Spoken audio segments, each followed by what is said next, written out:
Hi, I'm Matt from Interformula, and welcome to our Research and Development Centre. We do all forms of research and development, all the way from designing and developing our own race cars, to simulators, to running cars in racing series and rallying all over the world. We also do a lot in the Asian Classic Car Championship, so do look out for us. For any information, do contact us with the number down below.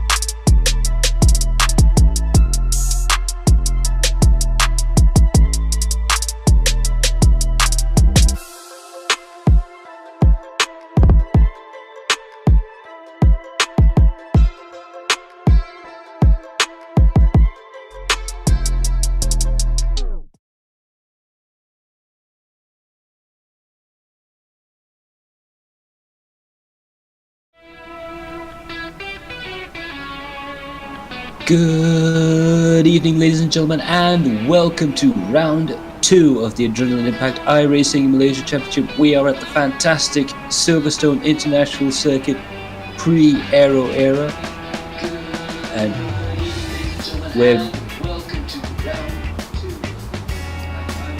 we are now going to just have a quick look at the podium positions. But in the meantime, special thanks to our sponsors, Works Engineering, Lucas Oil Precision, Sim Racing, Android King, and our supporter for this event, the Motorsports Association of Malaysia, our local ASM right here in Malaysia. With me is Chan Wei Han, as well as myself, Matthew Palmer.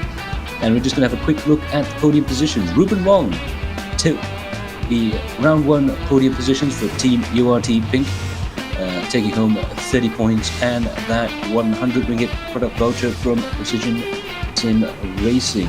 Lloyd Lachlan took it home in P2 for Toyota Motorsports Asia, and Michael Hafiz manages to bring it home in P3 for Toyota Motorsports. And now heading off into the points positions, Ruben Wong is first, followed by Lloyd Lachlan, Muhammad Hafiz Kamaruddin, that's Michael Hafiz, Azmi Masli, Dominic Ahn, Jason Jali, Taufik Tahir, Aaron Lim, Tuku, Jan Lei, and Matthew Graham, rounding out the top 10.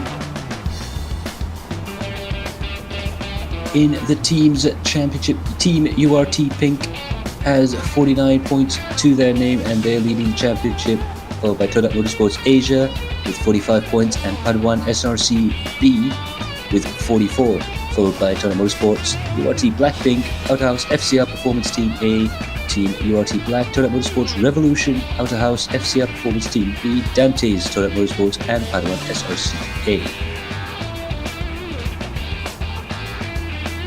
And just a quick look at the team lineup. So you get to have a look at all of the liveries running.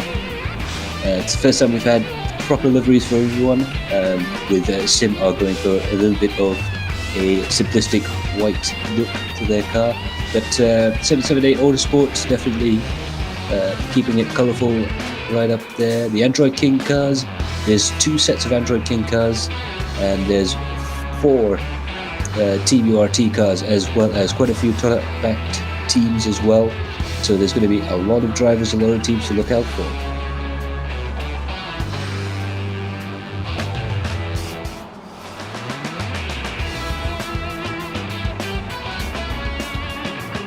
And yeah, so now we're going to head off to this fantastic high-speed bowl in the middle of England, the legendary Silverstone International Circuit. This is the pre-2008 layout we're going to be racing on, so pre-aero pits, or wing pits as they're known. We're using the old pit complex, and it's an absolute classic of a racetrack. With me in the studio is, well, in the virtual studio, I might add, is Chan Wei Han. Hi, Chan. Hey, Max. Hey, Kairu. Wonderful. We've come to one of the more popular, in fact, a very popular racetrack on the iRacing service. It is the 2009 Silverstone layout with the bridge section, which means that although it is a little bit shorter than the Grand Prix layout we see nowadays, it is a track that offers such fun racing, especially with the new Kia Optimas that we're using for this season, the new choice of cars for this season. We'll see for ourselves a lot of close, high-speed racing action on this track here tonight. Absolutely, as we can see right now, we're 40 minutes into our 1 hour practice session. Ruslan is right up there. Ahmad Norazam in third. He's the fastest man on track at the moment, but Ruslan has the fastest lap overall throughout the session. Jaswin Jali second, Ahmad Norazam third, James Russell fourth, Eddie Adrian fifth, and Nigel Chua in sixth position.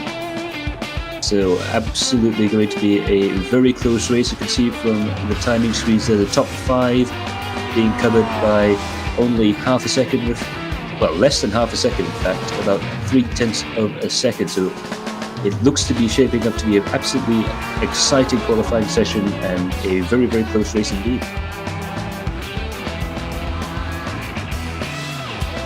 In fact, so this is Ahmad Norazam. He is with Autohouse FC, and in fact, we are in practice session at this point in time. So the fastest lap time that the driver has set, 1:57.770, which is a fast lap time. So, of course, the lap times the drivers set here will not be used for qualifying, but of course, it does give us an impression, an idea of where each driver is at. Which will be what we'll see later on in the qualifying as well as race. Absolutely, it looks to me like it's going to be the top 10 is going to try and look for a under 1 minute 58 lap time, and perhaps the pole time will be set somewhere in the region of a 1:57.6 or even 1:57.5. So hopefully we're going to see some very, very rapid Kias out on track. We watch James Russell there tried to tame the understeer. That's going to be the main trick with this course, especially through the final few corners, through Bridge, Priory, Brooklands and Luffield. And just coming onto that final corner there, a lot of understeer as we watched throughout the warm-up races and all the practice races that the guys have been doing. It's really a very punishing track for a touring car, this.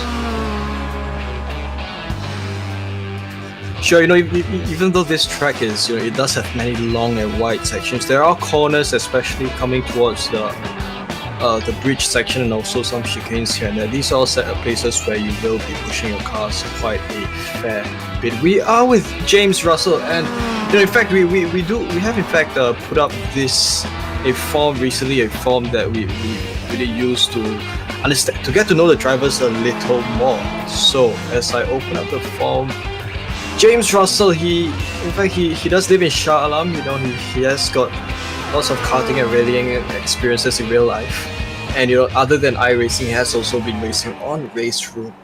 So these are all some interesting facts about James Russell. Absolutely, also an owner of Startup Motorsports. He was in fact a professional racing rally driver right up to 2009, and now he's bringing up the latest generation of racing drivers up to the ranks, which is absolutely fantastic to see. An old hand at racing, helping the youngsters come up. It's quite a neat thing to see for James.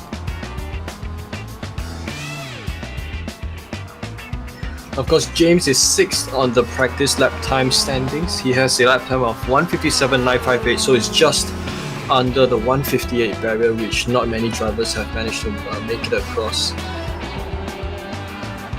Absolutely, and that's going to be absolutely critical to try and get through. One driver hasn't quite made it up into that 1:57 bracket by only 27 thousandths. It's Nigel Chua, and I know he's going to be pushing as hard as he can to try and get himself as far up the leaderboard as he can. Nigel Chua, he is, as I try desperately to scroll through this, we've got this new system out there. We're trying to see if he's in there. We're still getting all this information coming in, but it's absolutely interesting to have a look at. He is the Race Room MAM Lockdown Virtual Champion. Championship Elite Category 6th place driver, tied in points with Kelvin Etting. He is also racing in SRA and Speed Tavern leagues. He is Speed Tavern's first and only PC2 Fun League champion. And he's, of course, racing in this championship.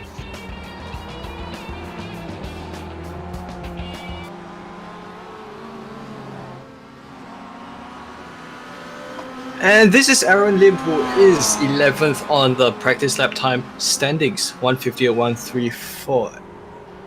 And he does have quite a brilliant looking paint scheme. You know, it's very much like an art car, reminiscent of some of the BMW art cars that we've seen, you know, in recent history. Some, you know, very nice striking paint schemes. It's very nice to look at this one. Absolutely, it's really a rather unique look to the car there that the URT guys brought in. For those of you who are wondering about the big Tedco on the side there, that's a team that guys like Ruben Wong were associated with. I think they still are. I'm not too sure. I'll have to ask him. But yeah, these Tedco, one of the more popular touring car teams out there, very, very successful indeed, and they're backing the URT guys, an old school race team backing a whole bunch of old school race drivers. So really rather nice looking car, and rather nice connections being made through those guys.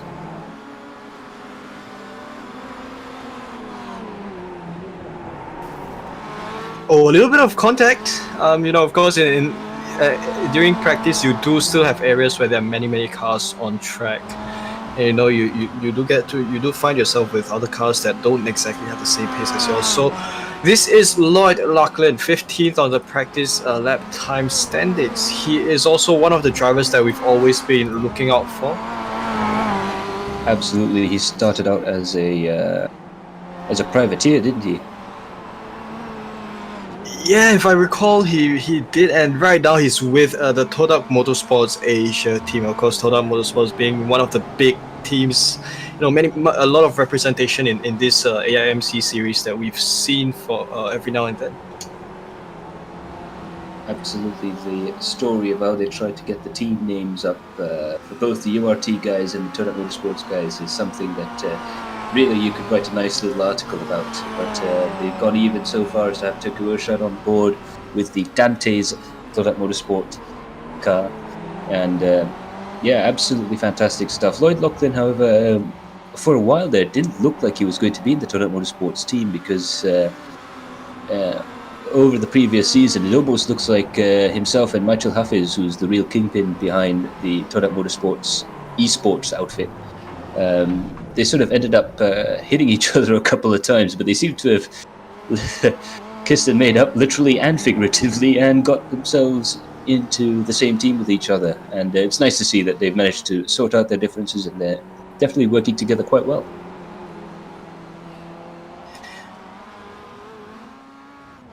Certainly, and this is Afisol Jai. He's 1 minute 58.346. Now, you know, the very interesting thing, in fact, what's really interesting about the lap times that we see in this practice session is that many of the lap times are in fact very close together, and you know, even within the top 20 that you can even see for yourself, they're all within 1 second of one another. So, you know, for the drivers to really make the difference, to kind of jump positions, for them to try to get as much positions as they can later on in qualifying, drivers will have to go down to, you know, even the hundredths of a second in order to get themselves the best advantage as they can. Absolutely, it's all going to be down to those marginal gains. That's what Toto Wolff likes to talk about when he is referring to people like Lewis Hamilton. The marginal gains, which particular slab of curb do you want to turn in at? It's going to be that close indeed. I managed to spend a rather nice afternoon with Afizul Jai just today at the Shah Alam Stadium when they were doing a little bit of drift practice. They have a huge car park there that they rent out, and all the drift guys come down, and Afizul Jai, being a very good drifter himself, he gave a couple of the other Adrenaline Impact competitors some rides, and it was all very, very good indeed. So maybe Afizul Jai might get a little bit of advantage after stepping back into a car after so long. Oh, that must have been so wonderful, Max. I think I remember you. I recall you showing me a photo of both of you guys over at the track. I'm sure that have been such fun. Oh, absolutely. The grins were absolutely as wide as possible. Tiko Ashad there, he's got quite a bit of actual real-life experience, I'm sure, although as his bio states here, I do believe he was being a little bit tongue-in-cheek when he wrote down that his real-life racing experience was the 12 hours of the Karak Highway. So I guess that's crazy. I guess going back to his hometown was quite difficult indeed. He lives in Taman Melawati. He has, in fact, done quite a few endurance races in the sim racing world, 24 Hours of Spa, and he states in his bio, I'm that guy with a mustache. So if you ever do find a guy with a really rather nice mustache, that'll be Tinku Irshad. Oh, that's so wonderful, man. Great to have so many, fun, interesting personalities that gracing the grid that we have here tonight. This is Muhammad Khalif, another driver from Android King, and that means that there's a WhatsApp number on the bonnet. I don't think I see it now. A little bit different paint scheme. This time they're running a paint scheme that's similar to that of the Mercedes AMG Petronas team. Teal with dark grey, as opposed to white that we've seen earlier on. Absolutely, I believe they've done this just to try and get the two cars apart, because Android King have two teams on board this season. So I believe this is the main Android King team, and Fizul Jai is in the Android King Todat team, if I recall correctly. Rather nice way to sort of, it's a bit of a callback to real life motorsports, a bit of a paint scheme change, just to sort of pay tribute to what the Mercedes team have done. So it looks to be quite good indeed. Now we watch Akid Basarov try and work his way up through the leaderboard. Yep, Akid Basarov is currently 33rd in the standings. His lap time is 1:59.260, which, to be honest, isn't exactly too far away from the fastest lap time. It's just that with so many drivers in this session, every little difference does can set you quite far back with the wide variety of lap times. Absolutely. He may be in 33rd position, but he's only really 2, maybe 3 seconds off the pace he needs to be at the front of the leaderboard, and he's been absolutely amazing. Every single time he's gotten into a different sim racing championship or sim racing software, he's got this very methodical way of learning the sim, which I think could be a really nice model for all the other guys out there. He's likes to take it slow to start off with, then improve. And I believe that's some of the experience he's taken from the fact that he is an MSF Superbike rider. So hopefully we'll see him on August the 30th when we get back to racing here in Malaysia. I'm sure everyone's really looking forward to the day where everyone can go racing again in Malaysia. It's going to be so great, to kind of see the real cars go out racing once again, on top of all the virtual cars that we've come to enjoy over the past few months in front of our computer screens. Absolutely. I can't tell you how much, even though it was a very small clubman sort of practice session, that little drift thing that Fizul Jai was involved with, it was nice to see some rather loud motor cars make some noise once more. So hopefully we'll have quite a lot of fun at Sepang pretty soon. I know they've opened it up to a few track days, and there'll probably be a couple of time attack races as well. So here's hoping that we can get motor racing up and running again as soon as possible.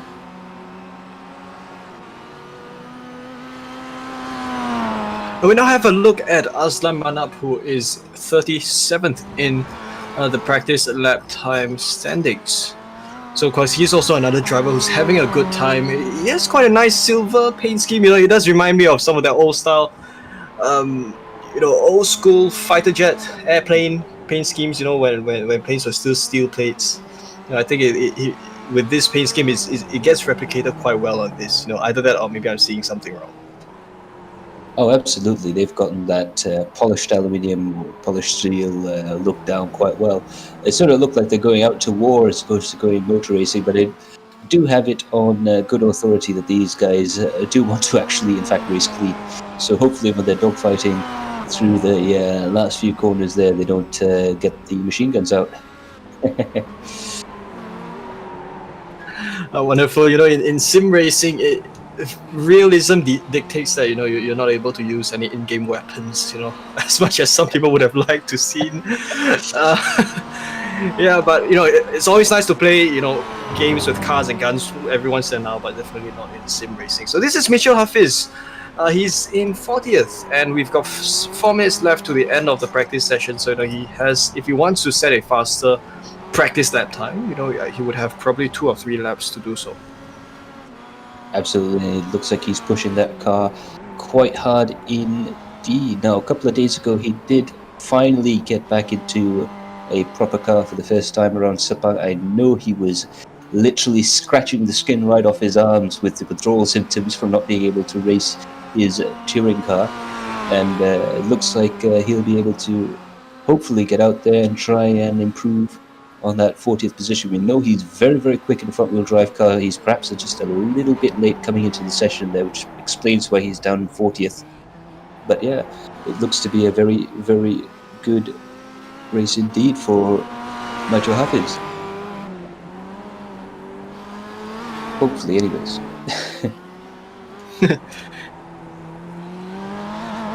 So of course we are coming down to the final few minutes of racing. This is Azriel Nazli. He's 44th in the standings at this point, lap time standings. He is in Team SSAD Go Racing Gen X, and you can just see that he's got this interesting yellow, red, black, silver paint scheme that that does kind of set it apart from some of the other cars. And just by this we can see that we can tell the SSAD cars apart. Always great to see all these interesting paint schemes. Absolutely, and I love what they've done with the racing numbers there. It appears that they've given them legs. Yep, in flying, in fact. Wow, I don't know about Red Bull, but whatever that car had definitely gave it wings. Nazmi Musli there in the other Padawan car. Absolutely nice to see these guys out there running around. We're winding down to the last 2 minutes, so a couple of the guys might be trying to do some qualifying sims, basically try and do a practice qualifying lap, if you will. A lot of the other drivers would be still doing their long-range laps.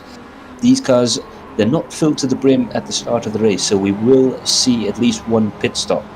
Unlike at Bathurst, where there were so many caution periods that the top 3, in fact, did not take their take to the pits. It is a mandatory pit stop race, this, so we will see perhaps some strategic battles heading into the second half of the race.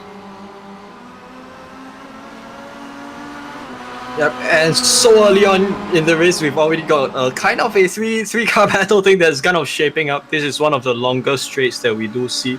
We will see quite a lot of slipstream action that will happen later on. Yep, this is Mazli going along the inside, nearly touching doors there as he took the inside, and that's how you can clean off a move around that corner. Absolutely, and if you're going to try something, it is interesting to try it in a practice session where there's a little bit less risk to everyone around, to try and find a clean way through at those sort of corners. But it is pretty impressive to overtake someone around Stowe, one of the highest speed corners on this track.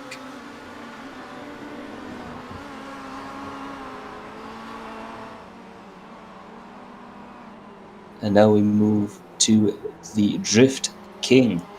Absolutely fantastic to see these guys come into iRacing and into the Adrenaline Impact iRacing Asia Championship. Tuku Janle, his crowning achievement is some of the stuff that he's done with the Honda Malaysia team, and he's also had a very, very long career driving for Proton R3 touring car team as well, so it's nice to see some ex-factory and current factory supported drivers driving in the championship as well, so that's a little star in our cap, I suppose. And there we go. We're going to transition towards qualifying in a moment's time. But of course, right now we'll be off to a quick break.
Hi, I'm Matt from Interformula, and welcome to our Research and Development Center.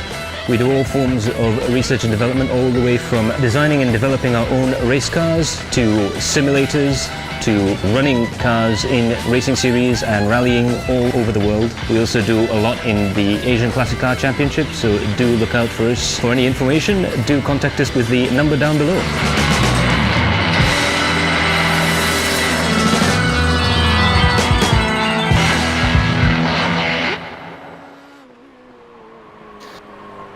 And we're back and right into the qualifying session right now. Looks like that's Aaron Lim in the provisional pole position at this moment as we start to see the lap times come down. Just a quick thanks from our sponsors, Works Engineering, Lucas Oil, Precision Sim Racing and Android King. For those of you who've just joined us, this is the Adrenaline Impact iRacing Malaysia Championship Season 2, Round 2, right here at Silverstone International Circuit. My name is Max Palmer, and with me in the virtual studio is Chan Wei Han. Yes, and we're back for race qualifying, and already this quick into the session, we've already got drivers who've set lap times already. A good half of the drivers have begun nailing down their qualifying lap times. Fastest being Aaron Lim, who we've just seen a moment ago. This is Jaisrin, he's in third. And of course, we've only got one driver who's broken the 158 barrier. So as the minutes progress, we'll see more and more drivers going down to the 157s, and we'll then see a tighter composition for the front row of the grid. Absolutely, and it looks like it's going to be very close. There's 5 or 6 drivers who could be in with a chance. They're at the front of the field. And we see there Freddie Ang doesn't improve. Tengku Ershad has got green sectors all throughout his lap. He's going to improve quite well indeed. As well, we have a slight change in format for this round. We've had so much feedback regarding the traffic. We're going to bigger and bigger circuits, and we're still managing to get into traffic problems during qualifying sessions. So we've got this single car system where everyone is out on track, but on track alone, if that makes any sense. So each driver has the track to themselves, but they're all running simultaneously, and that just gives them even more of a chance to try and nail down the lap times. So in this form of qualifying, it really is all about precision and perfection. And this is Afizul Jai with a qualifying lap time of 1:58.898. His practice lap time was 1:58.346. So that's a few tenths of a second away from his practice pace. But no worries, we're still we're not even halfway into qualifying. But of course, for these drivers have 4 laps worth of track time to set their lap times, after which they will transition towards the race. So Aaron Lim is still your pole sitter, provisional pole sitter with a 1:57.951, and you know we've still got many other drivers who are on the grid. But it is worth noting that at this point it is a single car session, so drivers will not be able to take advantage of slipstreaming. Rather, it'll just be themselves and the track. Absolutely, we're gonna find out who is the best hot lap expert. We all know that guy in our group, each individual group of friends who go sim racing. There's always one guy who's just that quick over an empty course, over a single lap time. This is perhaps the purest form of circuit driving. It's just you and the road. So now we're on board with Freddie Ang coming out of Cop's corner, an absolutely terrifying corner to try and get right, because you really have to commit.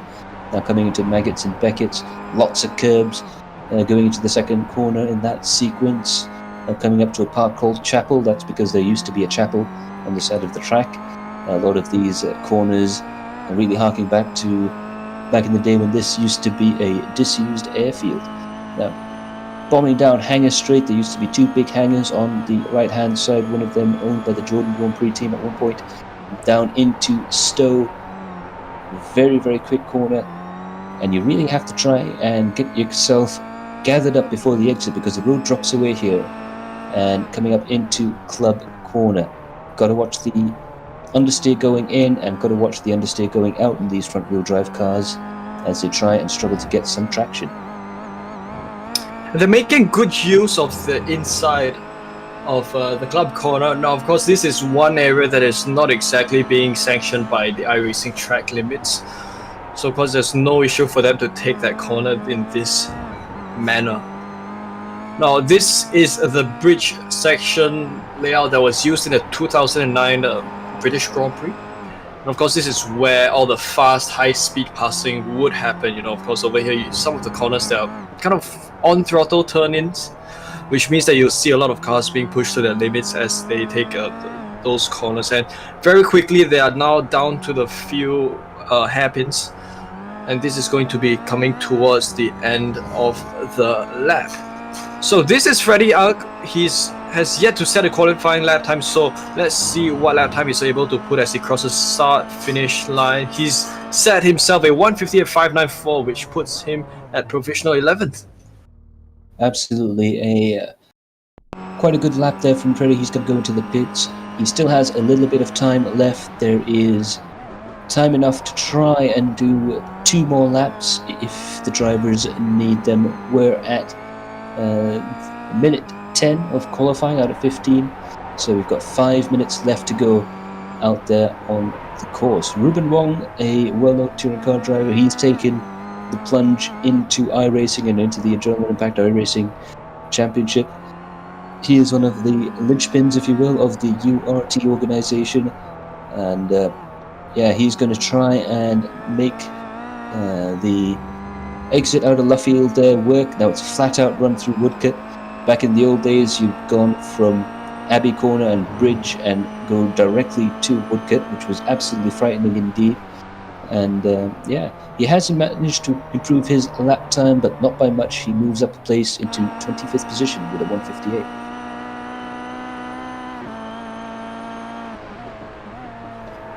And we're now riding with Hanuzul Isam, who set a lap time of 1:59.5 flat, which was sufficient to put him up in 34th position, somewhere along the middle of the grid.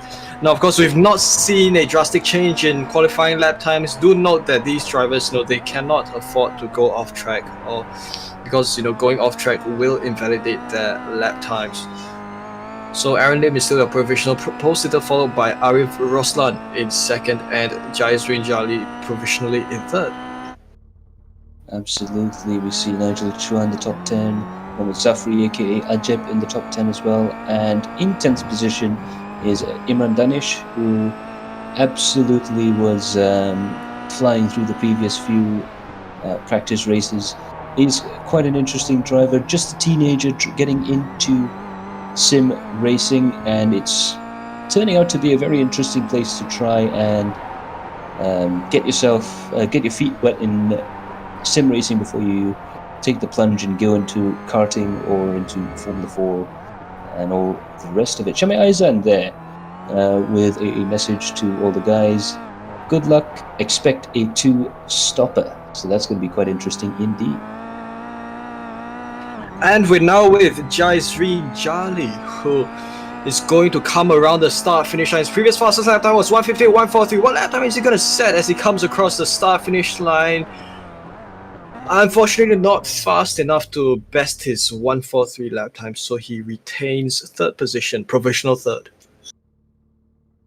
Absolutely, we see there Amir Faradian having just completed his lap time. He was another driver that was present and accounted for during the little drift soiree / test session, and maybe he's been inspired a little bit to try and head up the leaderboard. But meanwhile, we're on board with Tunku Jan Lei. Speaking of drifting, this is the Prince of Drift. A lot of people have memories of watching him go up against Von Gittin Jr. in the lowly little Toyota Corolla, and it's nice to see some of these shining lights come into the Adrenaline Impact series. He's in 30th, so he's going to try to improve his lap times. He didn't do too well in the first couple of sectors there, but he's going to still carry on and try and push. Faiza Alang, meanwhile, in the comment sections there, all the best guys and have fun. Oh, we definitely are planning to do that. I can assure you it's going to be an epic race. So now Tunku Jan coming into Brooklands, which is a lot quicker than nowadays than it is in this particular version. But Luffield is the same. The images of Fernando Alonso taking a lot of steering lock going into here. It's a corner that promotes understeer in just about anything you drive around there. But getting a good exit through there is absolutely vital to try and get a good lap time. Let's see if he's able to do any sort of improvement.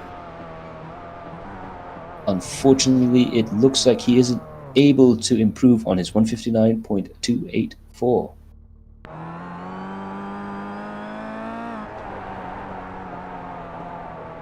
And this is Shami Azri, who is 36 on the qualifying standing. So as he makes his way around the final disc kink and onto the start finish line, let's see if he's able to best his previous qualifying lap time. Oh, he does, and he moves himself all the way up to 7th with a 1:58.314. So you can see that perhaps a 7/10 of a second or even a 1 second of a faster lap time, it does bring you so many positions up with the sheer amount of drivers on the grid here tonight. So we've come to the final seconds of qualifying. Checker flag waves for the qualifying session. This means we're going to move towards the big one, the race itself. Absolutely, and on pole position is Aaron Lim for Team URT Blackpink with a time of 157.951. He just scrapes into the 157s there. Arif Roslan is second, and followed by Jaswin Jali in third position for Outer House FCR Performance, and Nigel Chua is fourth for the same organization.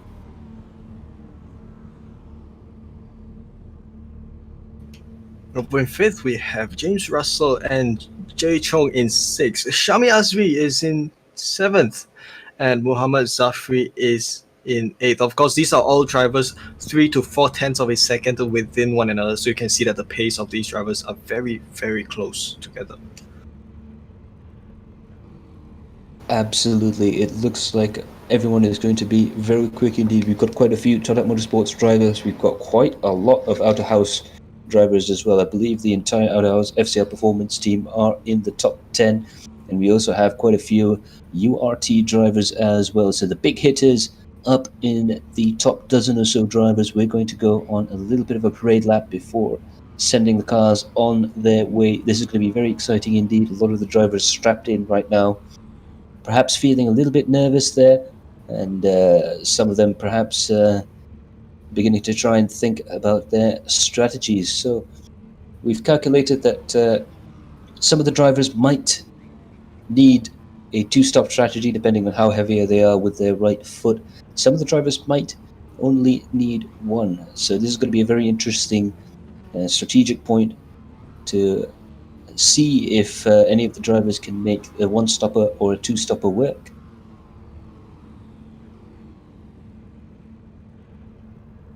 So of course the drivers are all, still some drivers still beginning to grid on the grid. So we are just about to go green in just a moment. It will be moments before the safety car begins to roll off. This is a rolling start, which means that it's likely to be a little less messy race start. So everyone will just begin once the pace car goes in.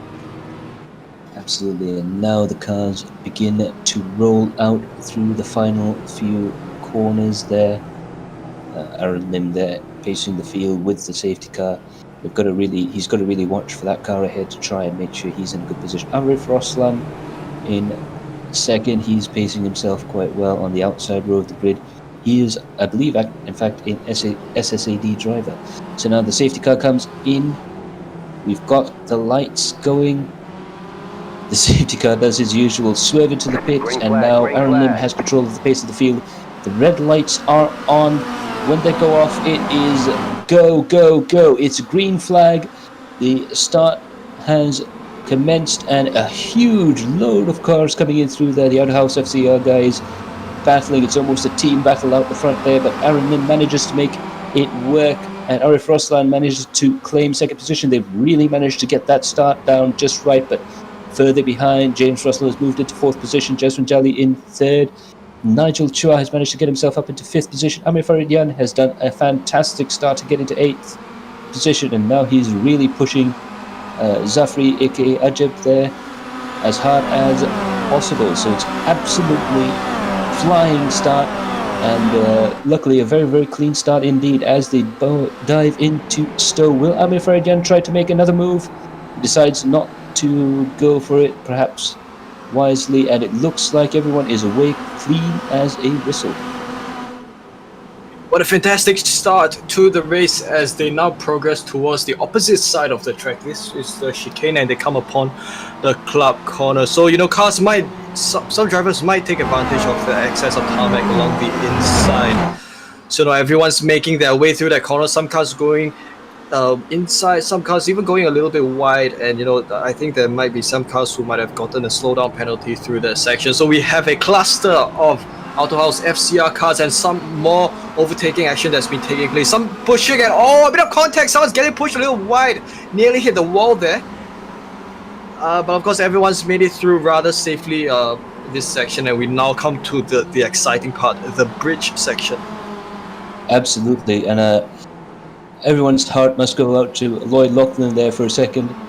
Driving on grass, I can assure you, not as much grip as on tarmac, so well held there from the Australian to try and get that car in one piece, pointing in the same direction. So Arif Roslan has managed to take over the lead from Aaron Lim, and he is starting to pull away quite dramatically indeed. It looks like Roslan has got quite a lot of pace in that SSAT Go Racing Gen Y machine, and he's starting to pull out quite the lead from Aaron Lim. And Aaron Lim now in the clutches of his teammate James Russell there, who is perhaps getting close enough to go for an overtaking maneuver. Now they go on the brakes across Beckett's and they're coming upon the Chapel corner. So of course this means that they come to the big slipstream. The longest stretch of course on this circuit is the Hangar Straight. So of course the top three drivers have formed a little bit of a breakaway, more so for Arif Roslan, who is in first, and it's gone a little bit deep around Stowe corner, which means that Aaron Lim would be able to close that gap. So it's going to be a 3-car battle as they lead the rest of the grid down into the chicane and onto Club corner. So cars are now a little bit more spaced apart, which means that we should expect drivers to put in even more effort if they want to go for passing maneuvers. Absolutely, the field's starting to stretch out a bit. This is very typical of Silverstone racing, distance-wise. But look at that overtaking maneuver from James Russell. Absolutely manages to send it on the inside for of his teammate Aaron Lim, coming through bridge there. That was one very, very tight squeeze, but James Russell has managed to make that work beautifully, and now he's in second position. So Aaron Lim has dropped down from first to third in the opening 2 laps. Can James Russell do anything about Roslan up ahead? Arif Roslan, 1.2 seconds. He's starting to get a bit of a gap. It looks like the URT guys are quicker through the fast corners, but Roslan really pulls up a big gap through the final sector.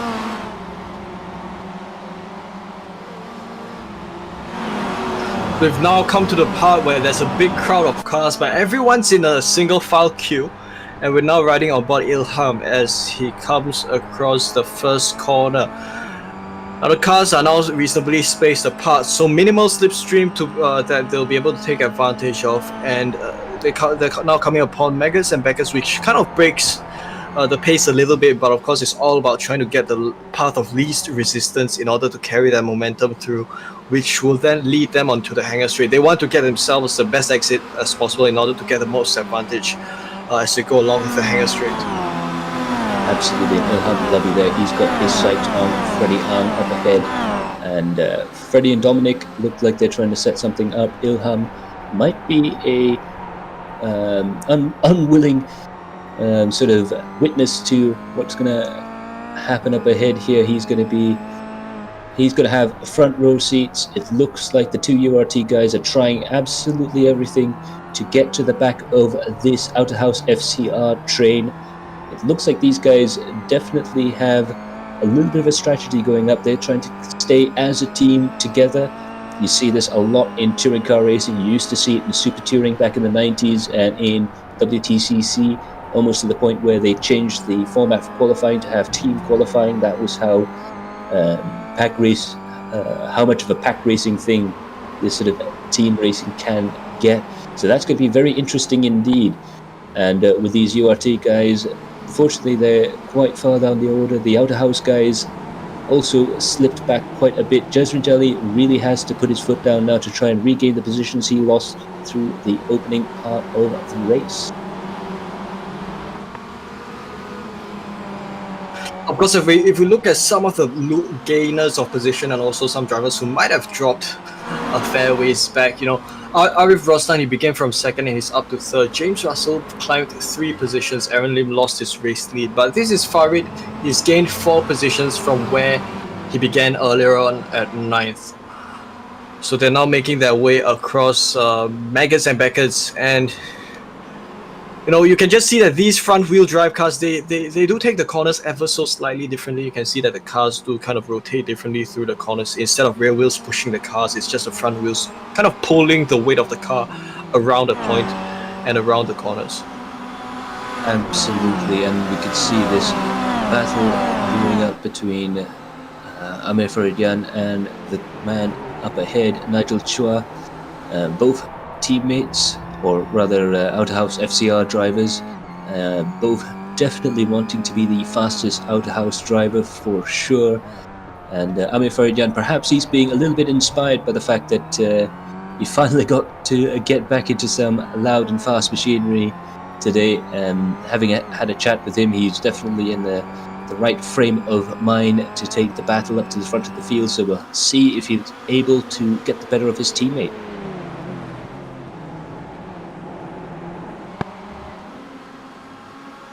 We're now heading towards the mid-pack of the field. Now, of course, with this series, you get great racing action that happens all throughout the field and not just isolated at any certain point.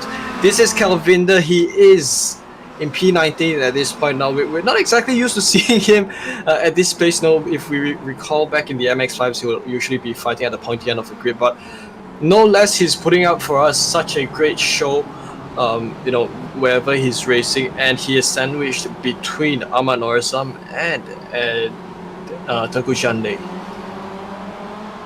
Absolutely, and you can tell it's one of the Android King Toda SSAD cars because it's the version with the white and teal color schemes. Again, still with that WhatsApp number. Fantastic marketing opportunity for those guys. Calvinder, perhaps he hasn't had that much recent experience in front-wheel drive cars, so he's still finding his way through, but still able to carve his way through the field quite well indeed. Ilham Hlabi is being chased very hard by this man here, Wicket Low, and Wicket Low will be desperate to try and get into the top 10.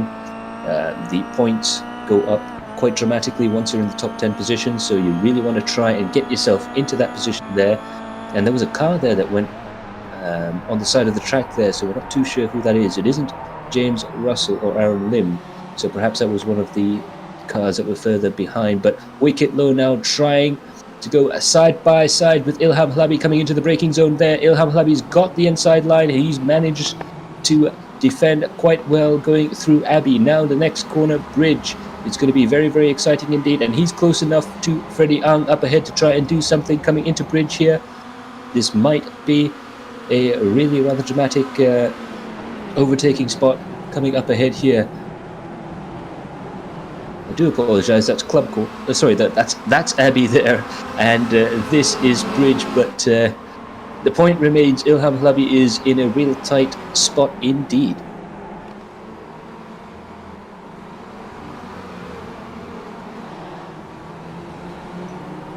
Of course, this is a battle for 8th position. Ilham is trying to push the Ang brothers, Dominic Ang and Freddie Ang, who take 8th and 9th. Of course, these are the stars of motor racing in Malaysia.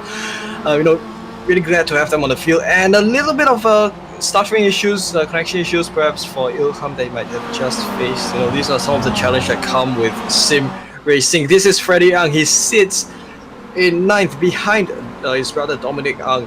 Because Dominic's a GT3 and LMP3 racing driver in real life, and so is Freddie Ang, who does real life motor racing. It's just excellent to see them racing here. Absolutely, and it's credit to Ilham Hlabi, who hasn't really had that much on-track real-world experience, but he's definitely well known as a sim racer. If I recall correctly, he joined iRacing pretty much when it launched, so that was back in 2008 if I'm not mistaken. So he's been on the platform for a very long time, and it just goes to show real world racing experience, battling iRacing experience, and it looks to be a very exciting battle indeed. James Russell is closing up to Ruslan there. Will he be thinking about trying to make an overtaking maneuver happen coming up into the next section? Abbey is up ahead. He comes out of Club Corner there, and it looks like they're trading pace. It looks like James Russell is very quick through the fast sections there, whereas Arif Ruslan manages to get the car turned in just a little bit sharper, but it's going to be very, very close indeed, nip and tuck, as we like to say. If Ruslan makes a mistake, Russell might be able to make an overtaking maneuver work quite easily at this distance. And we have a look at Tengku Irsyad, who's currently sitting in 16th. Of course, this is close to where he began from earlier on in the race. Of course, this is a battle for 14th. One of the many freight trains or rather battle packs that kind of exist in this race. Tengku Irsyad is sitting a close 0.5 of a second behind the Torat Motorsports driver of Mohammed Zafri, who's sitting in 15th. So at this point, it's all about slipstream. You know, with these rather large-sized Kia Optima touring cars, slipstream does become quite a big factor in racing. You know, plus the fact that these are front-wheel drive, they go very close to each other. Good use of the curbs along the exit of the first corner. And this is going to be a fast run down towards Maggots. Absolutely, through Maggots and Beckett's. Tengku Irsyad, he seems to be able to keep up with them through these corners here. And there's a big slide from Zafri up ahead. Zafri, also known as Ajab to his friends, and Lloyd Lachlan up ahead there. They were running line and stern, but it looks like Tengku Irsyad, who is also a Todat sponsored driver, he's in the Dante's Todat Motorsports team. We might see a little bit of action in this little group coming up towards Stowe. Very quick corner indeed, and it looks like Lloyd's managed to make a maneuver work on Zafri, or almost made a maneuver, Zafri rather, almost made the maneuver work on Lloyd Lachlan there, but Lloyd manages to keep his position up ahead. And this battle between 14th, 15th and 16th is slowly drawing in Ahmad Norazam, who is directly behind them. So this may be the big battle pack that we always tend to get in these races. So the midfield racing just as exciting as the battle at the front of the field.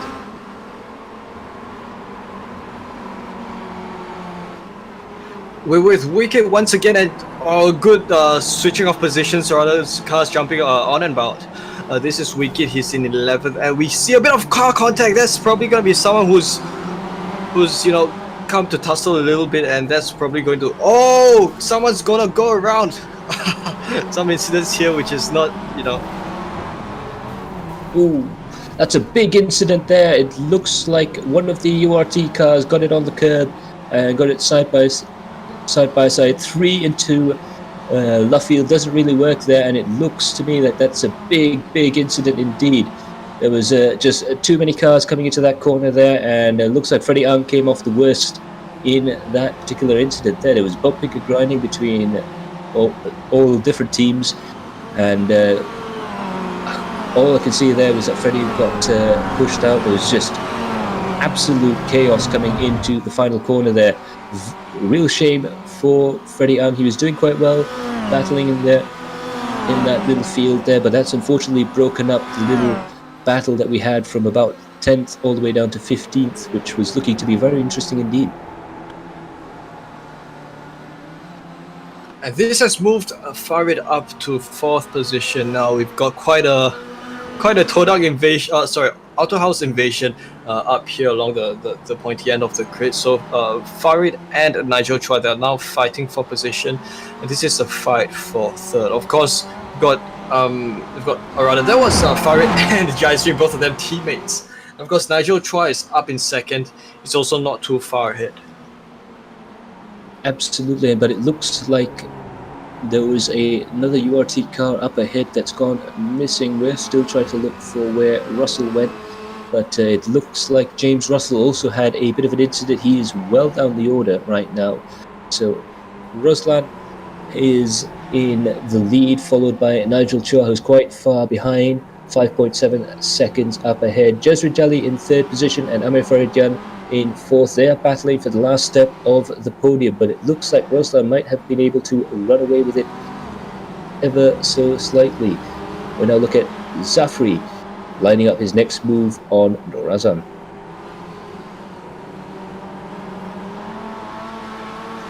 And Zafri would seem like he's kind of lost positions, but he is now sitting over at 7th position. So of course, due to the incident, you know, many drivers their positions have been reshuffled, and Zafri is now currently coming under a lot of pressure from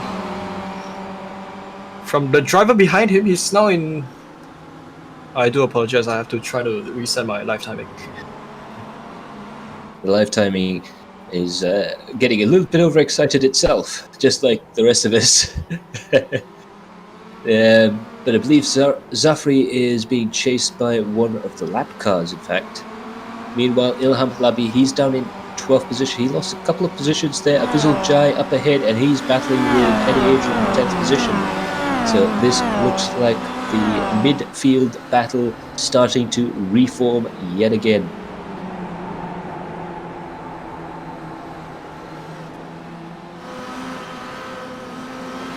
Now this is Ilham. Yes, in fact, he's now in 12th. So earlier on he was putting on a great show, letting Dominic and Freddie Young have go for a run for the money. And right now it's Jai's turn to come under a bit of pressure from Ilham. So they now make their way through this section, and it's going to be the bridge section that we do kind of miss in Formula 1 racing, but it's here to stay here on the iRacing service. And going over the curbs. Over here you can use quite a lot of curbs over these sections. Of course, with the old Silverstone, the curbs are quite generous. Absolutely, and it's great to see that iRacing has managed to preserve some of the older layouts of these tracks, the Monza banking and things like that. Absolutely fantastic stuff. It does mean that you can take yourself back in time to a time when racetracks were perhaps just a little bit more flowing and a little bit more fun. Obviously in quite a safe sort of environment. Ilham Labi there still pushing very hard indeed. Afizul Jai up ahead there. He's definitely done quite well for himself. He's got himself all the way up to 11th position, so perhaps that little bit of drift practice has helped him quite a bit indeed, but perhaps not enough to keep Ilham Labi behind it. Ilham Labi, one of these drivers that won't go for a maneuver as soon as possible. He likes to put a little bit of pressure on the cars up ahead, just like this man, Inderjit Singh.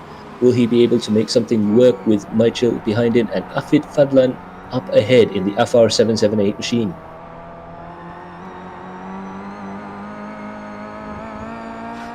So it's coming quite close to the rear bumper of Afik, which in these touring cars is always a nice thing to do, helping each other with slipstream. So Afik went a little bit defensive, trying to occupy the middle inside of the hangar strip, but he returns out, and of course it's gone a little bit deep around Stowe Corner. So does this mean that Malvinacci was able to? In fact, he couldn't go for a look down the inside, but now comes the chicane. He's going to try to go for an attack down the inside. He goes alongside Afik, but he probably wasn't that fast enough in order to clean off that move. So it is Club Corner, and they're just going to have this much of a stretch before they come towards the bridge section where they'll go for more overtaking moves. Absolutely, and Malvinacci is going to go through that Abbey chicane, try and get as much speed out as possible. Afik will be trying to do the same thing as well through bridge.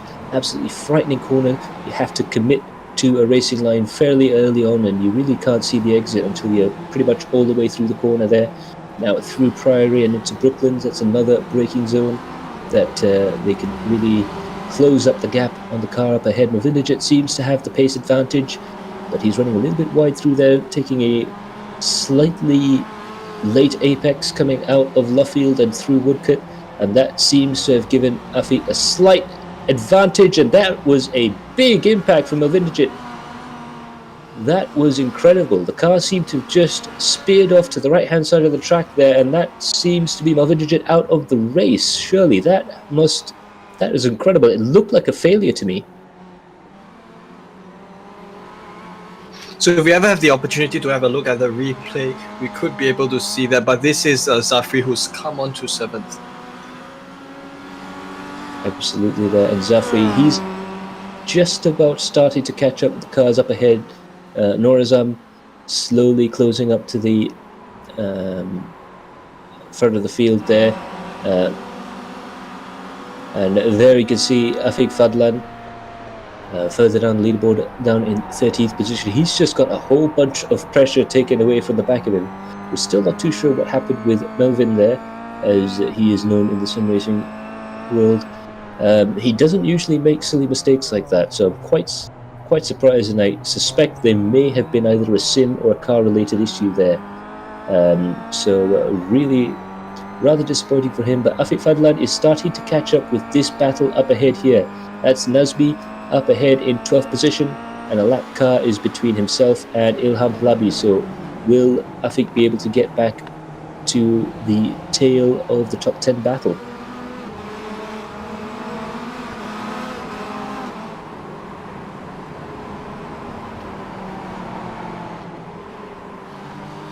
Now we're having quite a cluster of cars on and about, and this is where some drivers have begun to go into the pits, and this is Arif Roslan and Farid who've made their moves into the pits. This is the halfway point of the race, which is probably the middle of the window for the drivers to go for their pit stops.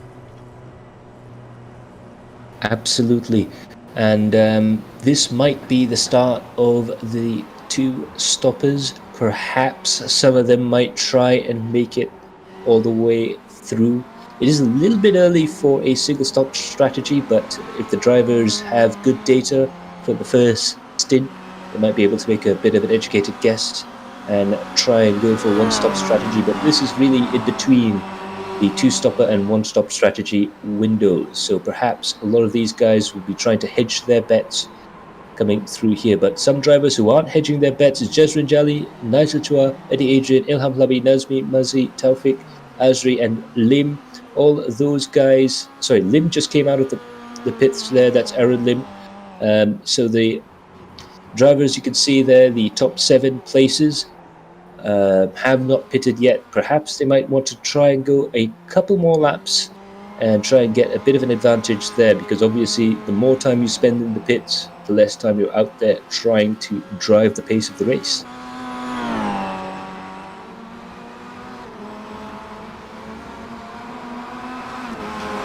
So at this point in time, Nigel Chua has gone up to second position and Jaisrin up to the race lead. Of course, the timing tower does say that Gilbert Ang is in the race lead, but this could be due to the fact that he's hit the reset button and his car is towing into the pits. So a good, well, in fact, this is a battle for second, but we've got quite a train of cars, a mix of race leaders as well as some of the lapped cars. So into the pits go Jaisrin and Nigel for their pit stops. Absolutely. So this is the first of the FCR pit stops as a response to quite a lot of the cars, almost half the field going into the pits there. And Ilham Hlabi also decides to dive into the pits. If he pits now, he's got a much shorter second stint. And we've seen Ilham Hlabi really push fuel economy in these races. During the first season, he almost won the race at Tsukuba in the MX-5 cars, but ran out of fuel. Same thing at Okayama, but he's gotten very, very good at really using every last drop of fuel that we give these guys throughout the race there. So it'll be interesting to see what Ilham Hlabi can pull from that third position. But Aaron Lim will overtake him and claim the top spot up there in first place. So Aaron Lim now leads with a pace of about a 2-minute 01, and he might be able to try and keep that pace up for as long as he can. But Lloyd Lachlan has gone out and Tukwezan has gone out as well. So that's all of your one stoppers. Pretty much all of the field have made their pit stops. It'll be interesting to see how far they could go with the current load of fuel right now.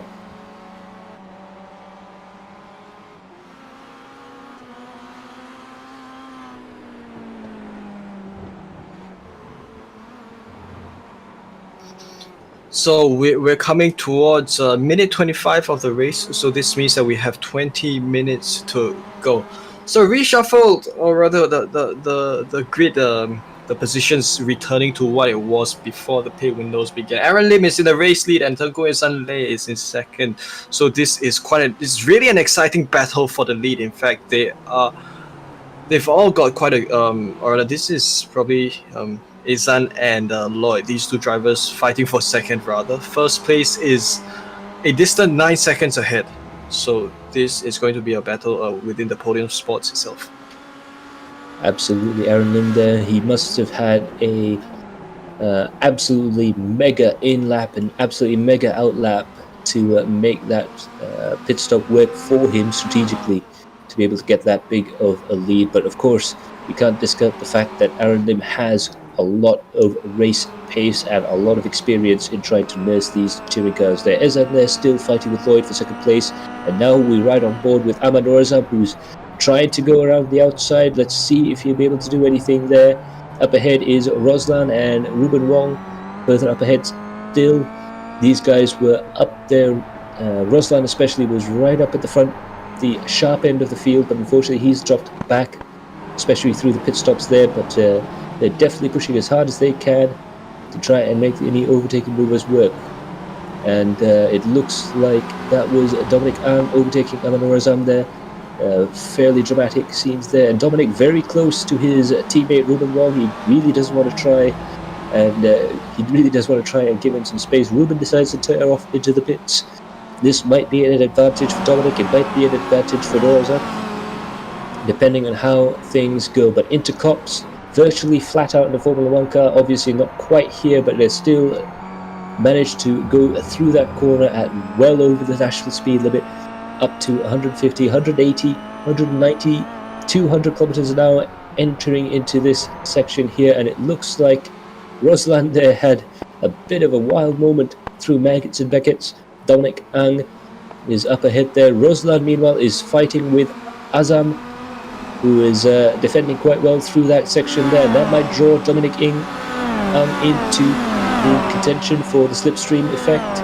They're side by side coming down, and we'll see who manages to get the upper hand coming into Stowe corner. They're side by side still all the way around the outside. This is absolutely sensational driving from all involved. Just the right amount of room given, but absolutely no quarters taken there. But it looks like Dominic Ang manages to nail that position, but it looks like Ahmad Norazam is going to lose another position to Arif Roslan. But they're still side by side. Let's see what they can do coming into the Abbey chicane. This is going to be a blistering side-by-side lunge down into that chicane. Ahmad Norazam loses out on the edge, and he's in fact is probably going to lose yet another position to Mohammad Zafri, who was in fact eyeing the 17th position. So, but Norazam holds it well. He's fending off Zafri as they go into the bridge section, and they're now in fact holding it well with one another as they go few cars into the bridge section. We return to have a look at Aaron Lee, who's gone into the pits. Of course, this is his second pit stop. He might have faced some issues earlier on, and you know, this is just going to be unfortunate for Aaron Lim because it sets him back. It's going to set him back many positions. Lloyd Lachlan has moved up to second as a result. He's behind Togo Izan, so this could be a brilliant battle for the race lead. We're coming towards the 2/3 point of this race, and they're now going on along the Hanger Straight. And this is going to be a slipstream. You can see that Izan is going all defensive, trying to avoid providing Lloyd all the slipstream, but he now prepares for the entry into Stowe corner. Good entry, good racing line by Izan, also good racing line by Lloyd, and this is it's just been so amazing. And they now take it to the chicane. Absolutely, we've had lead changes all throughout, position changes all up and down the field. I'm not too sure if there's anybody who's still in their starting positions right now, but Lloyd Lachlan, he's managed to play the waiting game quite well. He's managed to get himself into a nice position, and if Tuku Ezan has any problems right now, he'll inherit the race lead. And he can't, of course, discount the fact that Lloyd Lachlan is a very quick driver indeed, so he might be able to pressure Ezan into giving up that position. So that's all of your stoppers right now. Aaron then had to make an additional pit stop there. He must have made one fairly early on in the race there. And it looks like James Russell has managed to drag himself up into 9th position. So we'll see if he's got the fuel to try and keep himself up in the top 10. We're now with Jazrin Jali, Wicket Low, and Nigel Chua. This battle for 5th position looking to be very, very interesting indeed. Nigel Wicket Low really looking in the rear view mirrors there, trying to see what he can do. But it looks like Tuku Ezan has gone into the pits, and Lloyd Lachlan and Freddie Ang. So this is going to be absolutely incredible. Have these drivers perhaps miscalculated slightly, or perhaps they had a problem earlier on that required them to go into the pits? we are not too sure, but right now Tuku Jan Lei is now up in 1st position, followed by Wicket Low and Jesrin Jali. So that's another big change to the front of the leaderboard there, and it looks like a whole bunch of cars have had to go in there. Have they miscalculated the fuel amount? There's always a likely chance that that might have happened.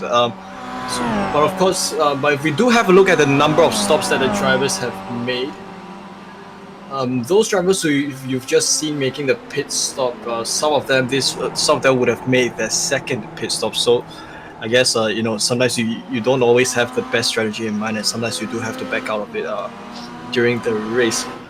So this means that Teguh Jan Lei has the race lead. In fact, he's climbed 30 positions to come to where he is. Teguh Jan Lei, your race leader, and he leads. In fact, he leads Wicket by close to 2 seconds, and he's got 12 minutes to hold on to his position.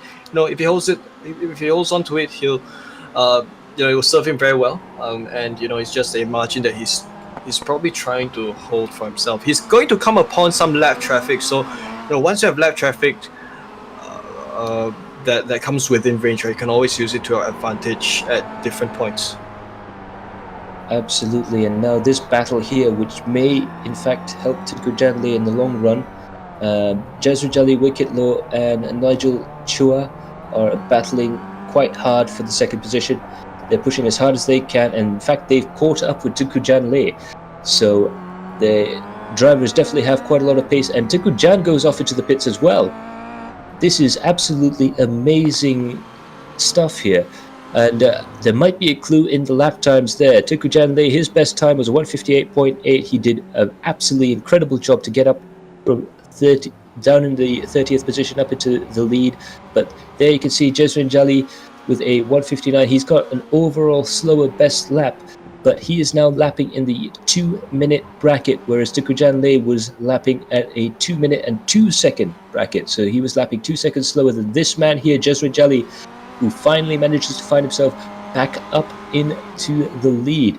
This is absolutely incredible stuff. Could they have perhaps misunderestimated the fact that they needed tyres in the stop as well? Because I know a lot of the drivers would prefer to try and race on one set of tyres, but perhaps they've decided that they're losing too much time. They had to go in for that tyre change.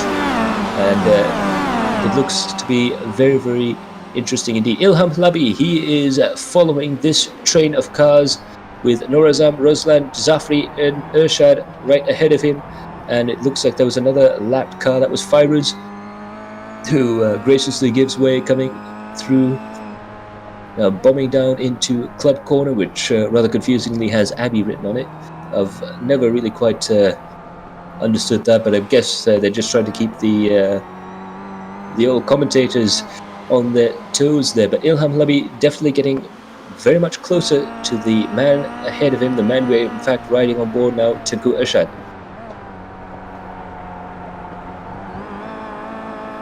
So having a good concoction of different cars, different paint schemes. In fact, at this point, you've got one red, white, green car paint scheme, and you've also got many blue, yellow paint schemes around. All representing the different organizations that are part, the teams, in fact, that are part of this massive, vibrant race grid.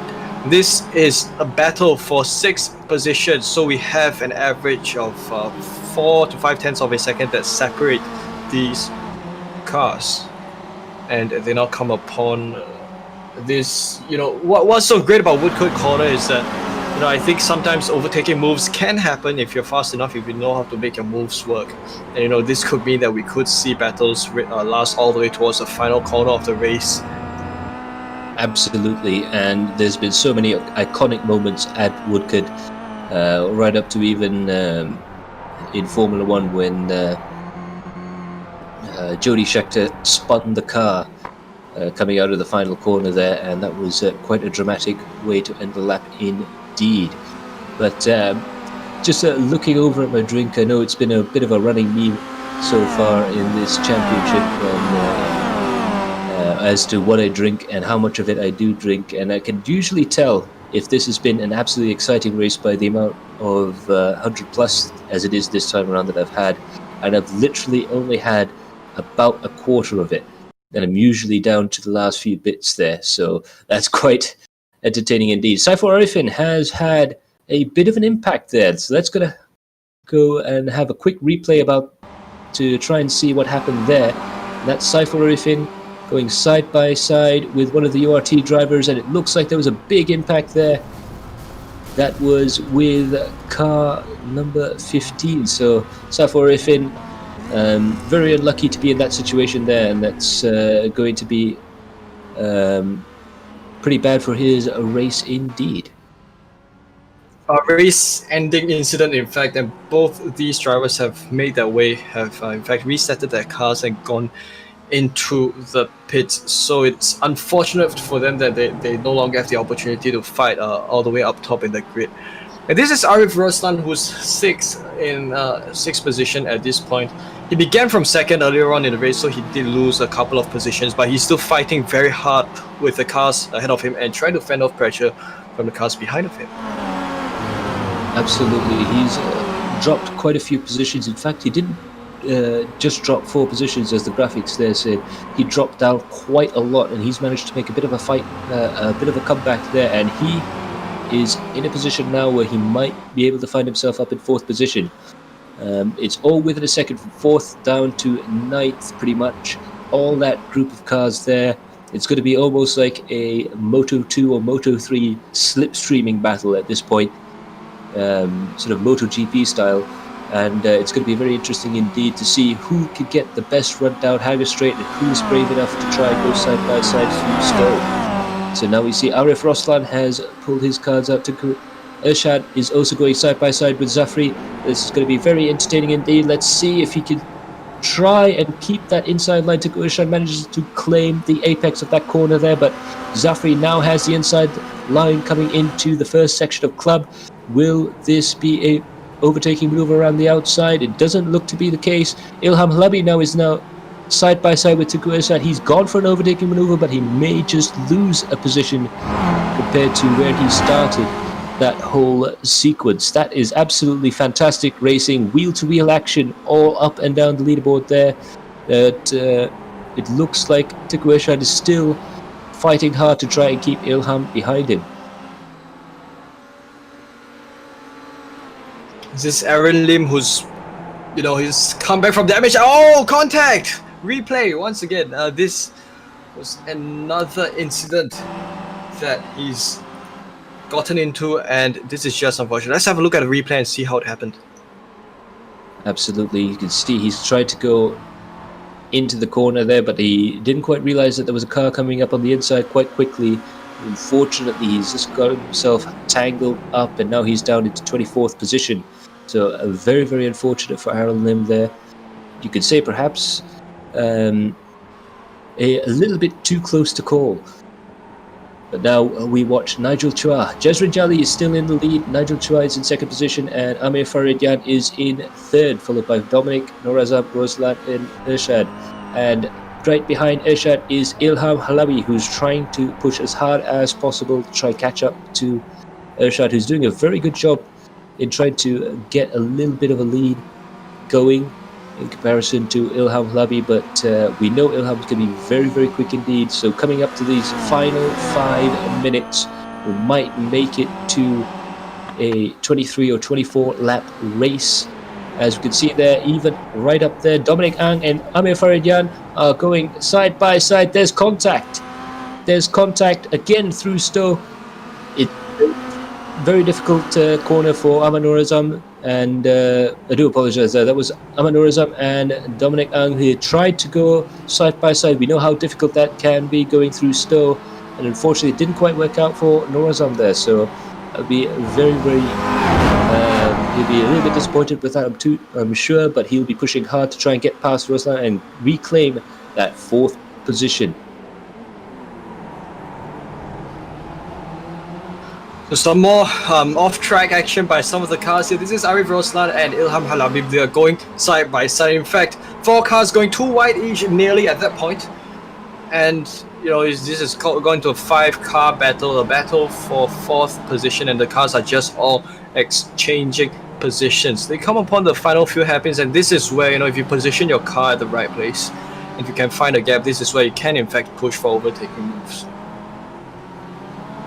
Absolutely, and it looks like yet again the midfield pack is trying to get together, and this time they're going to try and get together just in time for the end of the race. 3 minutes left on the clock there, so we're going to probably get to lap 22 or lap 23 before the white flag lap. And Zafri, who's still pretty close to where he started, although he's gone up and down the leaderboard quite a bit between the start of the race and now, and he's just dropped off that pack up ahead. So now it's between Ruslan, Norazam, Ilham and Irshad, and Dominic Ang also slowly but surely being rolled into this battle at the end there. But the top three have managed to pull quite a bit of a lead there. The top two, Jezri Jali and Nigel Chua, are beginning to get close to each other. Nigel Chua is only half a second behind Jezri Jali, but the gap between Amir Farjan and Ahmad Norazam quite big indeed. Now we watch in the replay, looking at Kelvin T, and that's another slight incident coming into Brooklands there, which would be a little bit disappointing for Kelvin there, and just got the rear quarter panel touched in by another car.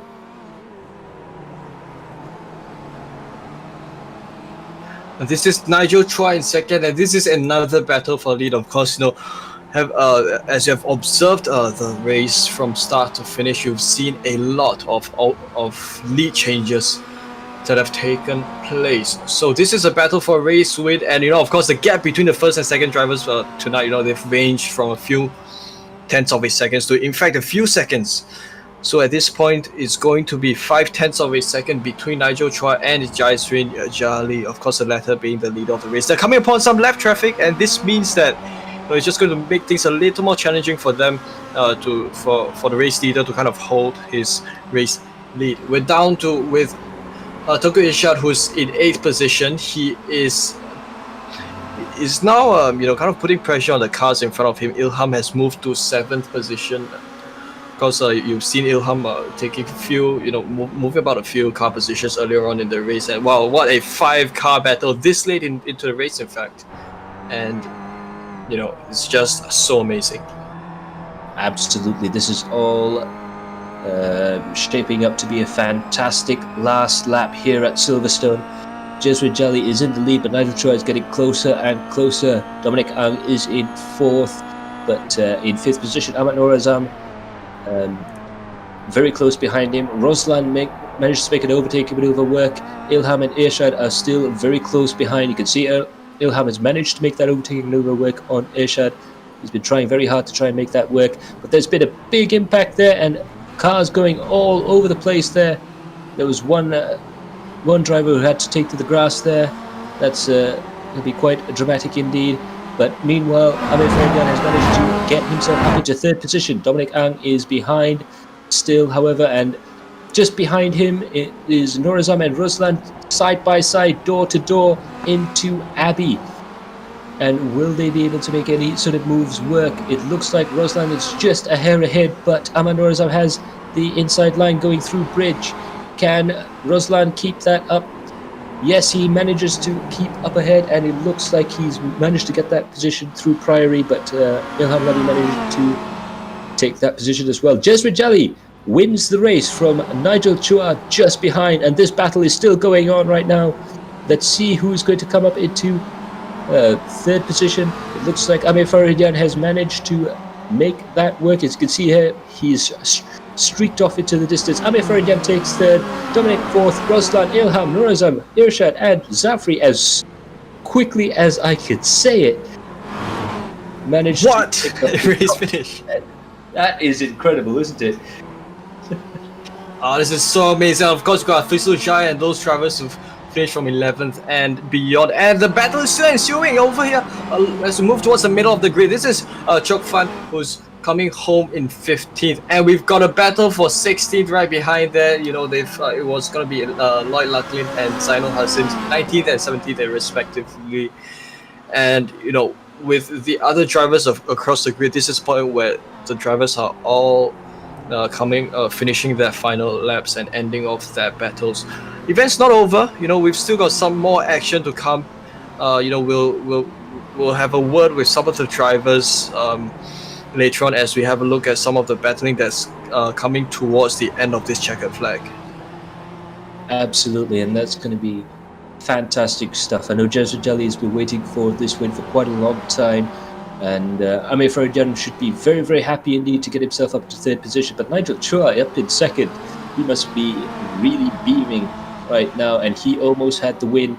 But Outhouse FCR definitely had a fantastic race. They managed to get their usual whole group of cars into the top 10, but this time they have more to celebrate because they have managed to take that top spot.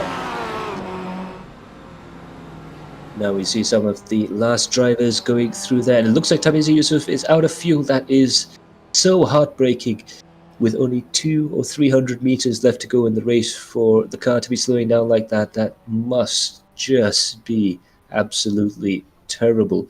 We knew this was going to be a very strategic race. Perhaps Tamizi Yusuf tried to roll the dice there, but that is very unfortunate indeed. But now all the drivers are across the line, and that is the team to beat at the moment. Outhouse FC are in flying formation. Absolutely fantastic stuff.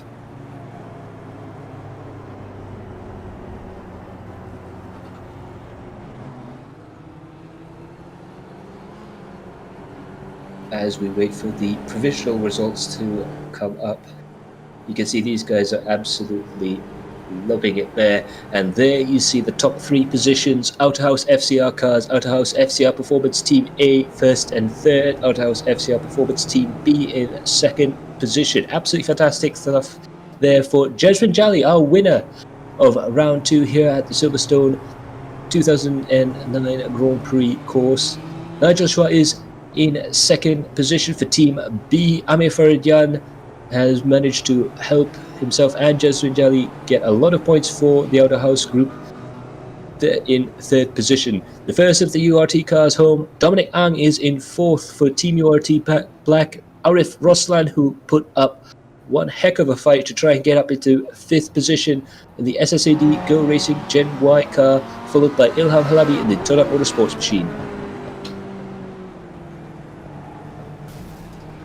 And this is now photo taking post-race after party time for all the cars as they now begin to, drive information, look for spots for photo taking, and of course, this is just something so wonderful about this community that I've really had the privilege of covering, and they're all gathered around some of the big areas of tarmac, trying to get their shots, and it's just amazing. Absolutely, and.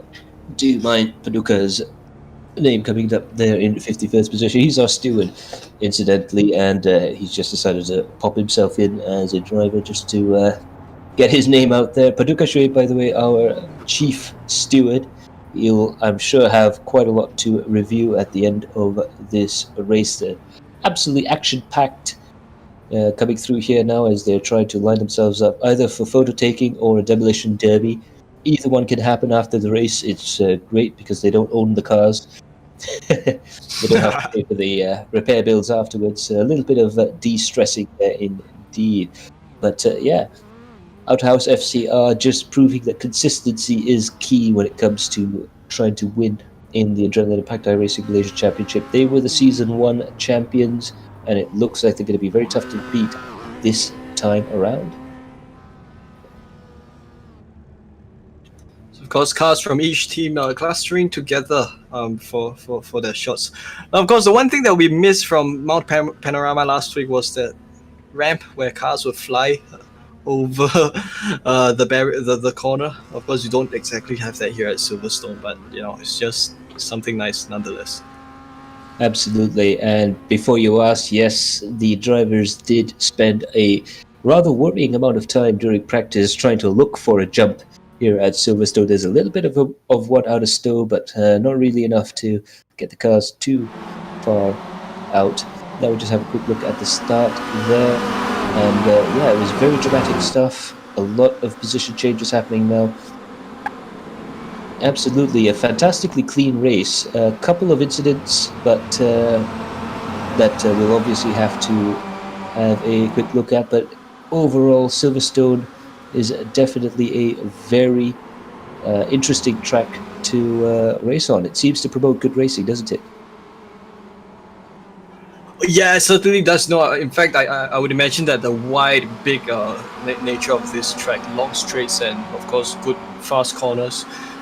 These have all played in the favor of these cars. Now, although these cars are not exactly the fastest, they don't exactly have the top end speed that you see in some of the faster GT cars. With a track like this, with an environment like this, you can just see that these cars still can pull off some great racing. Absolutely, there. And there's a lot of chopping and changing throughout the field. A lot of good, clean racing. Some perhaps slight mistakes throughout as well. As tends to happen with a touring car race, when you're racing this close, occasionally things do go wrong, but definitely a much cleaner race than at Bathurst, so perhaps Paducah might be breathing a slight sigh of relief there. Michael Hafiz, we're riding on board with him, right? And he also happens to be in the group. Hi, Michael. Halo, Assalamualaikum semua, selamat malam. So, bagaimana race kali ini? Okey, race kali ni seperti yang dijangka, dia adalah race yang sangat taktikal, ada penuh dengan strategi kan, ada tim yang buat private testing, private coaching semua. So apa-apa pun ia bergantung kepada hari perlumbaan sebenar, dan hari ni dah habis. Ada yang fuel saving, ada yang push. So benda ni ada pro and con masing-masing. Tapi kalau kita tengok sekarang ni dengan top 3 tu semua fuel saving kan, one pit stop. So amazing, diorang memang amazing. Dan apa perasaan bila kamu tengok Jerslyn, Nigel dan Farid semua geng Auto House first second? Ya. Kita dapat tengok yang diorang pun memang well prepared, dan diorang ada sesi coaching siang tadi ataupun malam tadi. So diorang deserve to win lah. Memang kan calangnya. Dan untuk macam pun kita berpuas hati starting pit 19, grid 19 dan habis grid finish nombor 19 juga. So tak ada apa-apa pelanggaran yang besar. Siapa yang nampak laju tadi, Cil banyak bagi jalan sebab kita tak tahu apa yang terjadi kan. So Cil cuba maintain Cil punya fuel consumption saja tadi. Itu semua game fuel consumption ni lah. Ya. Ngam-ngam habis satu pit stop, habis tinggal 0.3 liter macam tu. So memang ada capability untuk fuel saving kat sini, sebab masa kita tengok dalam broadcast tu pun agak mengejutkan. Ada yang setengah yang pit betul-betul kat tengah-tengah, tapi dia terpaksa pit lagi. So memang kena fuel save jugalah. Memang kena fuel save. Memang kena practice, buat satu kali practice macam real race macam ni. Kita nakkan pace yang macam mana.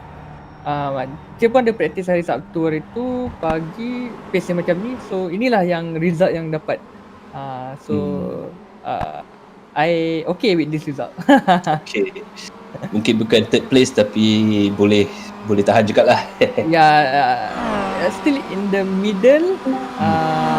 Dan in the middle dan tak teruk sangat, tak ada insiden teruk. So clean race lah. Okay, so itu adalah tujuan utama sebenarnya. Menang mungkin perlukan lebih masa lagi, lebih training lagi, nak lawan dengan auto-autai ni kan. Kita terima apa yang result kita dapat ni. Okay guys, we have from Auto House FCR, Amir Farid Yan. Yeah. Hi guys, hello. Hai Amir, panjang umur.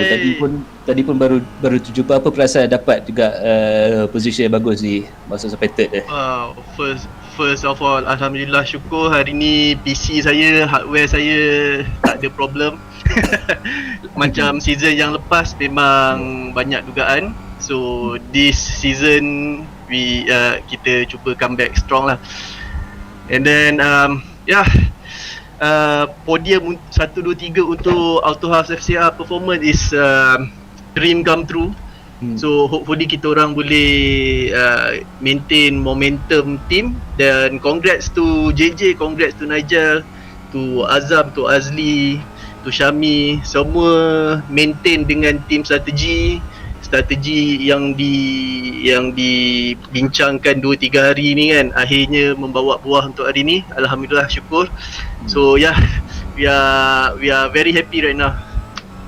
Awesome. Dan speaking of strategi tu, apa maklumat dengan strategi Auto House masuk dalam race ni? Adakah untuk fuel saving ataupun untuk push?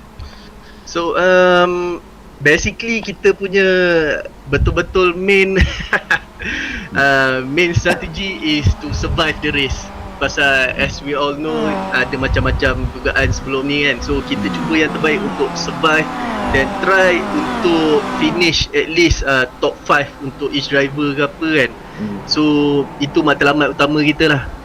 In parts of strategy, of course, saya pun tahu mostly most of the teams also using the same strategy, which is we need to fuel save to end the race with one stop strategy. So I believe all the team is using the same strategy. Is dia bergantung pada driver tu, cara dia control kereta, cara dia handle the fuel consumption of the car. Dan ni pun masa kita tengok dekat screen sekarang dalam replay tu, ada dekat satu part yang 4 kereta Auto House FCR ada dekat depan tu. Apa perasaan bila nampak teammates semua dapat position bagus? First memang rasa of course bangga dengan tim driver saya. Semua memberikan result yang bagus, kerja yang bagus, driving yang bagus. So memang unexpected compare dengan sebelum-sebelum ni punya races. Hari ni mereka memang buat kerja yang bagus. So congrats to all of the driver of Auto House FCR Performance. Okay, thank you very much Amir Faridian. Dan kita ada our race winner, Jasrin Jali. Apa khabar? Dah, ni Jai. Sorry, Afizul Jai. Dulu ada J kan? Okay, Afizul Jai is one of our event sponsors, Android King. So from your point of view, how do you rate this round today, Jai?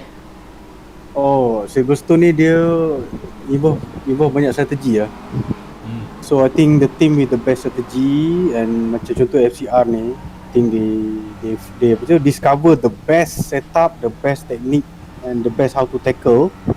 So nampak macam dia orang dominate lah, I think, because of that.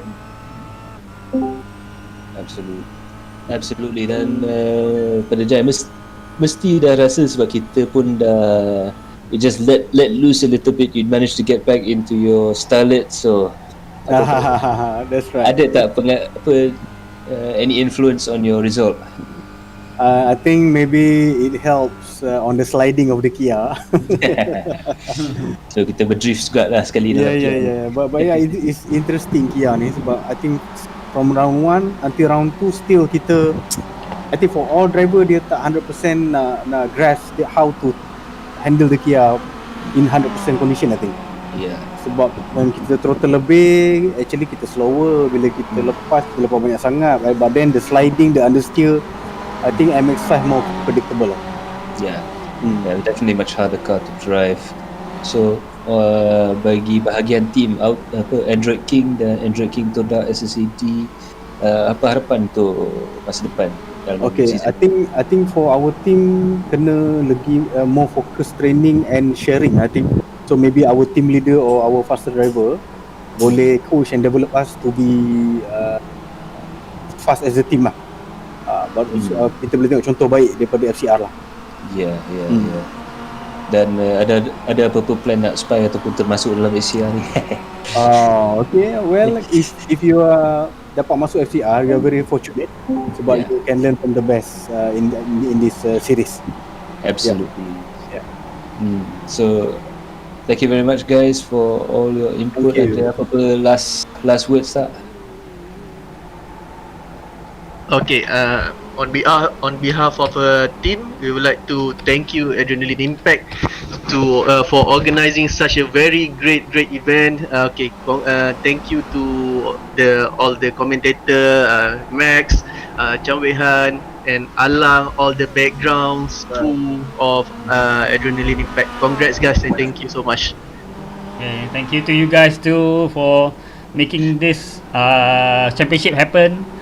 Without you guys, memang AIMC won't be a thing so. Absolutely. Without you guys, this thing, we wouldn't have this championship, and it's absolutely been brilliant for Sim Racing in Malaysia. So special thank you to all the guys who've been racing this Sunday. Okay, we have our Chief Steward Paduka. Macam mana tadi Paduka? Okey, satu perlombaan yang kita dapat lihat dengan keadaan jalan yang kita tak menyangkakan pun ada drama kat sini. Jadi betul dekat tu memang tak ada drama. So dari segi orang yang apa kata, dari segi fight tu memang pun kita tak menyangkakan juga yang leading di depan waktu first tu dia ada sedikit menghadapi masalah. So far satu perlombaan yang menarik pada malam ini. Boleh dikatakan antara yang cleanest lah setakat season 2 ni lah Ya, betul. So bandingkan dengan first round tu, apa pendapat? Ada dapat banyak improvement tak dengan driver-driver pada malam ni? Ya betul. Kalau kita tengok mereka mula ada apa orang kata chemistry di antara satu sama lain, dan kita dapat lihat tidak ada kurang maksudnya dari segi macam blocking, lebih pada defend. And then kalau tengok daripada voice iRacing sendiri pun mereka communicate each other tu, communicate yang apa orang kata bertanya, boleh tak saya maksudnya benda yang memberitahu pada orang yang dia ingin memotong, dan tapi benda tu berlaku dalam keadaan yang smooth lah, cantik lah. So dekat sini yang kita nampak adalah penekanan kita dalam tempoh seminggu ni, respect each other, and then orang kata give and take. Benda-benda tu dah mereka lakukan dengan baik pada malam ini. So satu apa orang kata satu benda yang bagus, dijadikan teladan terbaik untuk semua pelumba-pelumba. Dan ada apa-apa harapan untuk round 3 nanti yang nak improve? Kita mengharapkan kita mengharapkan kekal begini, dan still perlu ada drama, tapi drama yang orang kata masih boleh diterima lah. Apa-apa pun itu saja. Yeah. So that has been an absolutely fantastic race there, Paduka. Just sharing with us that we've definitely he's definitely quite happy with the race this weekend. The driving has been definitely on a much better level at round 1, which we absolutely love to see. Improvements all the time, as we like to say here, a lot of give and take and good sportsmanship going out there. So absolutely fantastic stuff there, and we hope to carry this on into round 3. Okay, boleh wrap. So anyways, that is going to be it for this broadcast. This has been an absolutely fantastic race. All that remains for me to say is to thank our sponsors, Works Engineering, Lucas Oil, Precision Sim Racing, and King, and our supporter for this season, the Motorsports Association of Malaysia, along with all of our supporters, our crew. A special thanks to all of the drivers who've had a chat with us today, and all of you guys who've been racing out there and watching the stream. But from our director, Karel Alang, and from our co-commentator, Chan Wei Han, and myself, Max Palmer, we will see you all in the next round, and let's go out there and have fun. Ta-ra!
platform into Formula, and welcome to our Research and Development Centre.